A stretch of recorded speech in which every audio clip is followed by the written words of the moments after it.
Assalamualaikum sahabat fisika. Jumpa lagi dengan saya, Kiki Rizky Amalia dari SMA Negeri 1 Nunukan Selatan. Pada video pembelajaran kali ini, kita akan belajar tentang gelombang cahaya.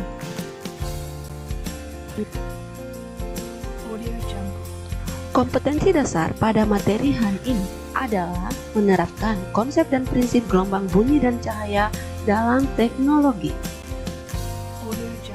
Tujuan pembelajaran yang akan dicapai adalah setelah mempelajari materi ini, peserta didik diharapkan dapat menerapkan konsep dan prinsip gelombang cahaya yang meliputi pemantulan, pembiasan, dan dispersi cahaya. Materi hari ini ada 4 bagian. A. Cahaya sebagai gelombang elektromagnetik. B. Pemantulan cahaya. C. Pembiasan. Dan D adalah dispersi. Uraian materi. Setiap hari kita merasakan pengaruh matahari yang menyinari bumi. Siang hari tampak terang, tidak seperti pada malam hari. Pakaian basah menjadi kering dan terasa panas, menyengat ketika kita berjalan pada siang hari. Hal ini dikarenakan karena radiasi cahaya matahari dapat mencapai permukaan bumi. Cahaya merupakan salah satu bentuk energi yang dapat dilihat dan dirasakan pengaruhnya. Cahaya termasuk gelombang karena memiliki sifat-sifat yang sama dengan gelombang. Termasuk gelombang apakah gelombang cahaya itu? Mengapa demikian? Baiklah sahabat fisika, mari kita belajar tentang gelombang cahaya. A. Cahaya sebagai gelombang elektromagnetik. Masih ingatkah Anda apa yang dimaksud dengan gelombang elektromagnetik? Cahaya adalah gelombang elektromagnetik karena bisa merambat tanpa memerlukan medium perantara. Cahaya juga merupakan gelombang transversal yang arah rambatannya tegak lurus dengan arah gatarnya. Cahaya yang terdiri atas beberapa panjang gelombang dan frekuensi disebut cahaya polikromatik. Salah satu contohnya adalah cahaya matahari. Sementara cahaya yang hanya terdiri dari satu panjang gelombang dan satu frekuensi dinamakan cahaya monokromatik. Contohnya adalah laser. Hubungan panjang gelombang dan frekuensi sebuah gelombang elektromagnetik dapat dinyatakan dengan persamaan berikut. Pi sama dengan lambda dikali dengan F, di mana Pi adalah laju cahaya dengan satuan meter per sekon, lambda adalah panjang gelombang dengan satuan meter, dan F adalah frekuensi dengan satuan hertz. Baiklah sahabat fisika, kita lanjut materi yang kedua ya, yaitu tentang pemantulan. Coba kalian perhatikan gambar berikut ini. Pasti Anda pernah bercermin kan? Bayangan Anda dan bayangan di cermin pasti sama persis, mulai dari tinggi hingga jaraknya. Bayangan pada cermin tersebut adalah contoh dari pemantulan cahaya. Apa sih itu peristiwa pemantulan cahaya? Simak penjelasannya dengan seksama. Pemantulan cahaya adalah pembalikan arah cahaya karena mengenai sebuah permukaan. Pemantulan cahaya dapat terjadi pada permukaan yang mengkilap. Salah satu contohnya adalah cermin. Jadi, pada saat kalian bercermin, telah terjadi pembalikan arah karena cermin merupakan benda yang mengkilap. Baiklah sahabat fisika, saya ulangi sekali lagi. Pemantulan cahaya adalah pembalikan arah cahaya karena mengenai sebuah permukaan. Pemantulan cahaya dapat terjadi pada permukaan yang mengkilap. Salah satu contohnya adalah cermin.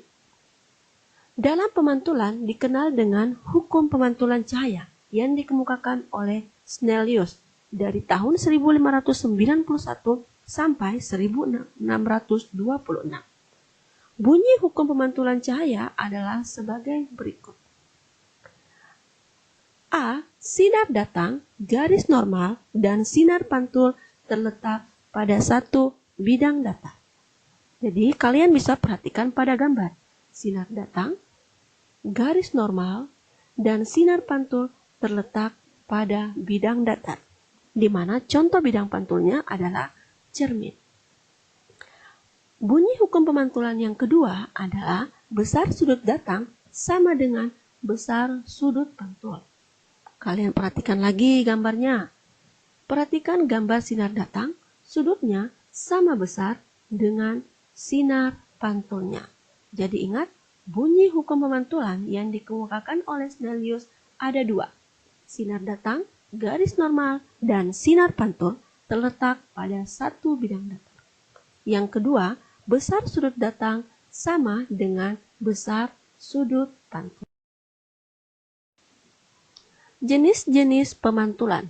Jenis-jenis pemantulan ada dua jenis. Yang pertama, pemantulan teratur. Apa sih yang dimaksud dengan pemantulan teratur?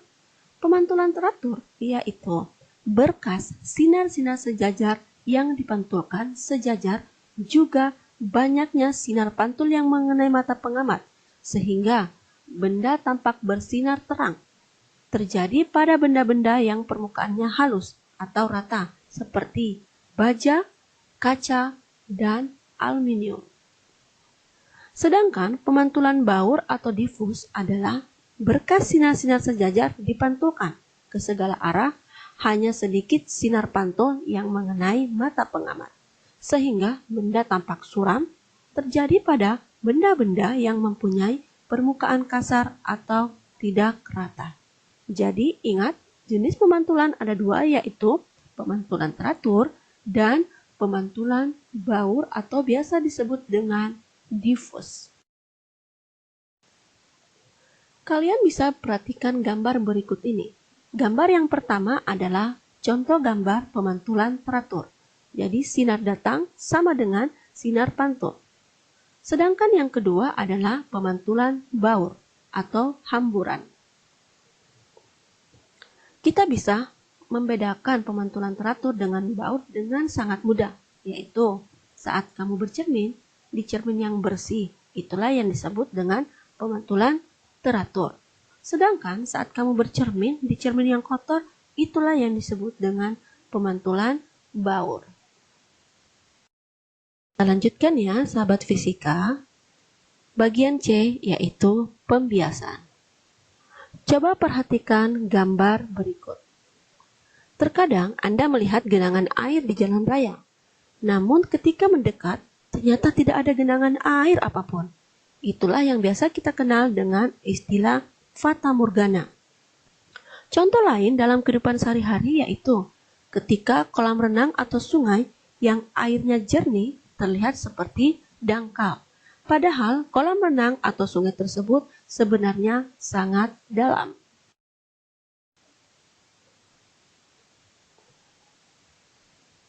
Peristiwa-peristiwa tersebut merupakan contoh dari pembiasan cahaya. Jadi, apa sebenarnya pembiasan cahaya? Pembiasan cahaya merupakan peristiwa perubahan arah rambat cahaya ketika berpindah dari suatu medium ke medium yang lain, yang kerapatan optiknya berbeda. Penyebab terjadinya pembiasan cahaya terbagi atas dua. Yang pertama, ketika sinar datang dari medium yang kurang rapat ke medium yang lebih rapat, maka sinar datang akan dibiaskan mendekati garis normal. Contohnya, ketika sinar datang melalui medium udara menuju air. Yang kedua, ketika sinar datang dari medium yang lebih rapat menuju medium yang kurang rapat, akan dibiaskan menjauhi garis normal. Contohnya adalah ketika sinar datang melalui medium air menuju medium udara.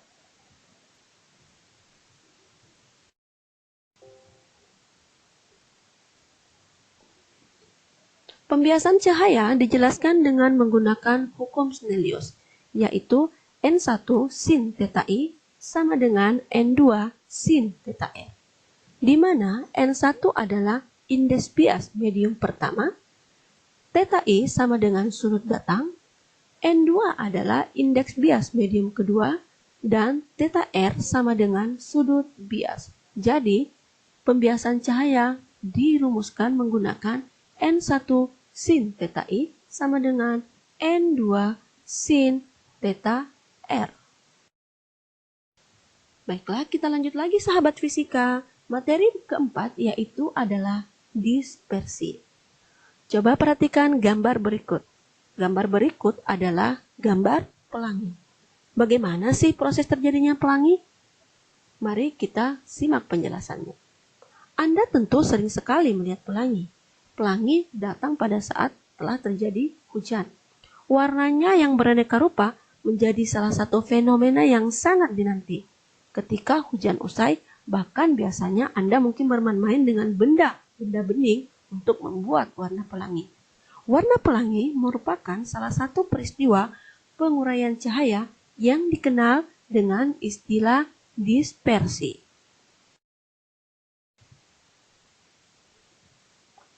Jadi, apa sih itu dispersi? Dispersi adalah peristiwa penguraian cahaya polikromatik. Putih menjadi cahaya monokromatik, yaitu merah, jingga, kuning, hijau, biru, nila, dan ungu. Yang biasa kita singkat Mejikuhibinio. Pada prisma lewat pembiasan atau pembelokan. Hal ini membuktikan bahwa cahaya putih terdiri dari harmonisasi berbagai cahaya dengan warna berbeda-beda panjang gelombangnya. Salah satu contohnya adalah peristiwa terjadinya pelangi. Gejala dispersi cahaya juga bisa diamati dari sebuah prisma. Seberkas sinar menuju prisma dengan sudut datang I. Sinar tersebut kemudian meninggalkan prisma dengan sudut keluar R aksen. Besarnya sudut penyimpangan antara sinar yang menuju prisma dengan sinar yang meninggalkan prisma disebut sebagai sudut deviasi. Besar sudut deviasi tergantung pada besar kecilnya sudut datang. Sudut deviasi terkecil disebut dengan sudut deviasi minimum. Sudut deviasi minimum terjadi jika. Nah, coba perhatikan gambar berikut. Gambar berikut adalah contoh peristiwa dispersi pada prisma. Sinar datang disimbolkan dengan I, kemudian terjadi sinar keluar disimbolkan dengan R aksen, maka akan terbentuklah sudut deviasi.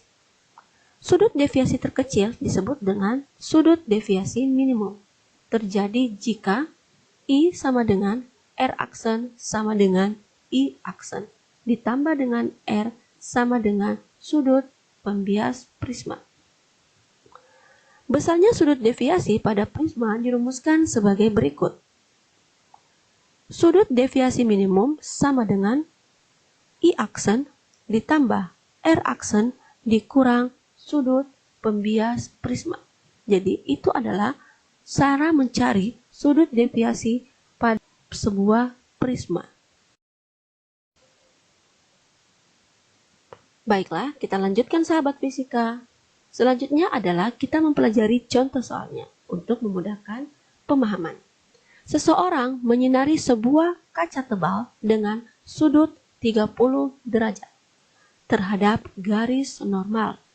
Jika cepat rambat cahaya di dalam kaca adalah 2 kali 10 pangkat 8 meter per sekon, tentukanlah indeks bias kaca dan sudut biasnya. Jadi ingat, sebelum mengerjakan soal seperti ini, kalian harus memahami apa-apa yang diketahui, apa yang ditanyakan, dan bagaimana cara penyelesaiannya. Yang pertama, diketahui theta I atau sudut datang adalah 30 derajat. Kemudian, cepat rambat cahaya V2 sama dengan 2 kali 10 pangkat 8 meter per sekon. Jadi, ditanyakan adalah N2, indeks bias kaca, dan sudut biasnya atau theta R.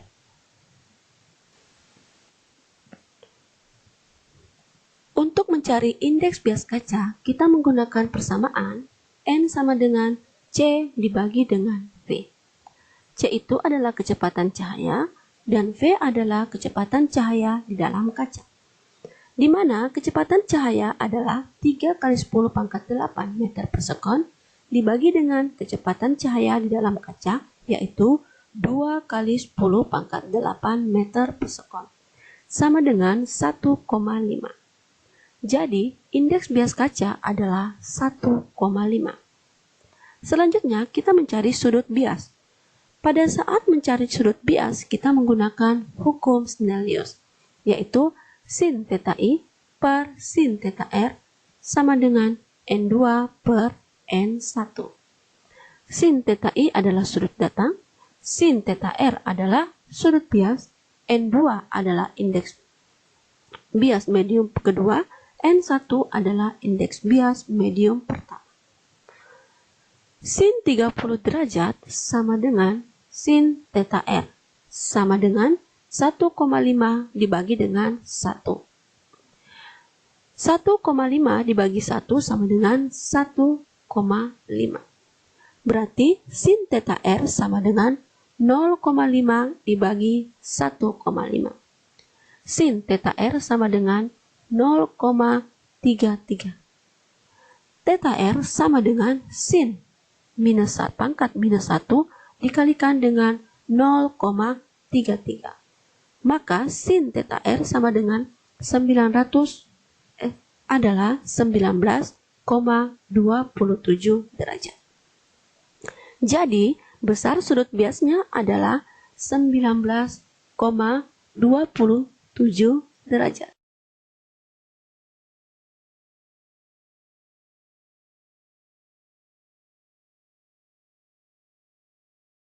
Rangkuman materi pada kegiatan belajar kita pada hari ini yang pertama yaitu pemantulan cahaya adalah pembalikan arah cahaya karena mengenai sebuah permukaan. Terdapat pemantulan teratur dan pemantulan baur. Yang kedua, bunyi hukum pemantulan cahaya terbagi atas dua. Sinar datang, garis normal, dan sinar pantul terletak pada satu bidang datar. Yang kedua, besar sudut datang sama dengan besar sudut pantul. Yang ketiga, pembiasan cahaya merupakan peristiwa perubahan arah rambat cahaya ketika berpindah dari suatu medium ke medium yang lain yang memiliki kerapatan optik berbeda. Yang keempat, pembiasan cahaya dijelaskan menggunakan hukum Snellius.